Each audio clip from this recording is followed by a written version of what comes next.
Asatoma Sadgamaya, Tamasoma Jyotirgamaya, Mrityorma Mritamaya. Those are the opening lines of the second hymn which we heard after Guru Vandana. The meaning is Asatoma Sadgamaya, that means lead me from the unreal to the real. Tamasoma Jyotirgamaya means lead me from darkness to light.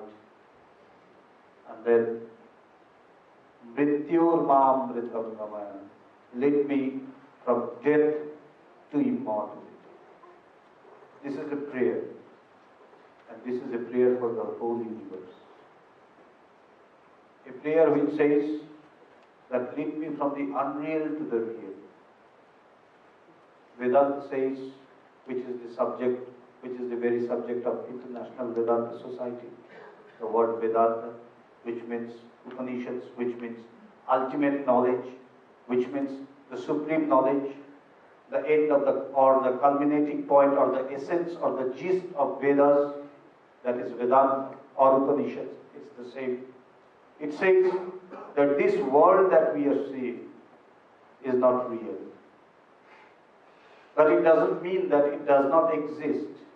Whenever we hear, or some of us who are acquainted with a bit of Vedanta, and especially Advaita Vedanta, the non-dualistic part of Vedanta, we think that Vedanta denies this world.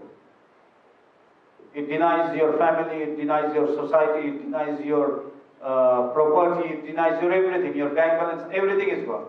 But that's not the case. It shows the reality. It analyzes the world. It does not deny the world. It analyzes the world. And it goes to show that the world that we see, in the way we are seeing the things, are not real. It does not mean that it doesn't exist. It exists, but not in the sense we see. And we can understand with modern physics and modern quantum physics and all the modern science, it also says the same thing nowadays, which has been told thousands of years ago in the Upanishads, in the scriptures, that this world is not like what we see.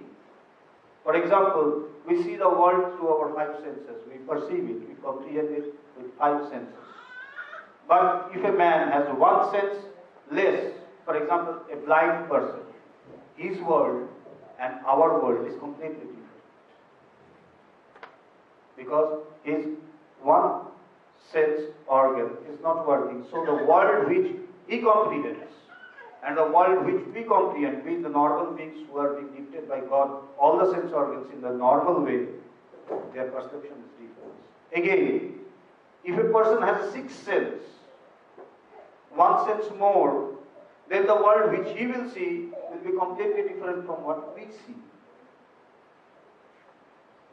So, the same world appears to be different to different persons. For example, if all of a sudden there is the electricity is gone, if all of a sudden then it will be dark and we cannot see anything. And we will stumble when we go out of the chair, and if we want to go out, then we will stumble. We will hit against any wall or any chair and we will fall. But if there is a cat, it will not hit anything. It will slowly go out in a very good way because it can see in the dark. It has the capacity. So the world of the cat and the world we see is totally different. Similarly, this world is different to different persons. And the seers of truth, who has realized this truth, because this world is said to be a relative world. It's all relative. Good, bad, evil, virtues, these are all relative terms. A thing which is good to me may be bad to you. When a person kills a person with a knife, he is called a murderer. But if one kills another in the army while fighting in a war, he is not a murderer. He has been given an honor, a medal. But this is the same. That person killed for money to survive his family, and the other killed as a job. But it's all the same killing. But the first one is called a murderer, and he will be hanged or prosecuted or put to prison, and the second one will be reared. So it all depends upon our seeing the world, how we see it, how we feel it. The same word can be said good in one sense and evil in another sense.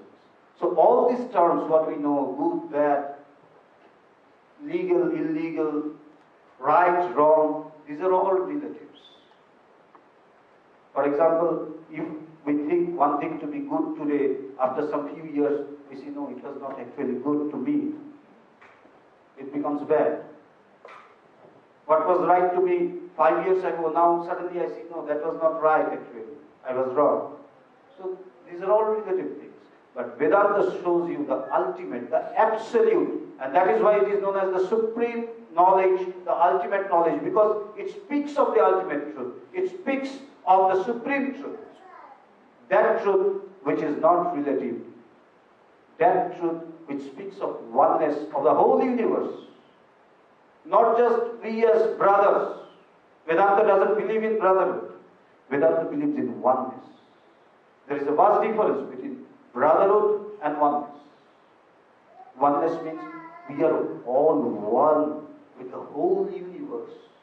Not only as human beings, but with the insects, with the animals, with species of different kinds, with living, non-living. Each and every particle of the universe is one with us.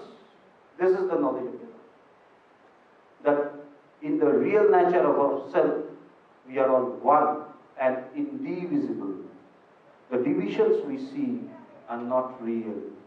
This is what has been said, that lead me from the unreal to the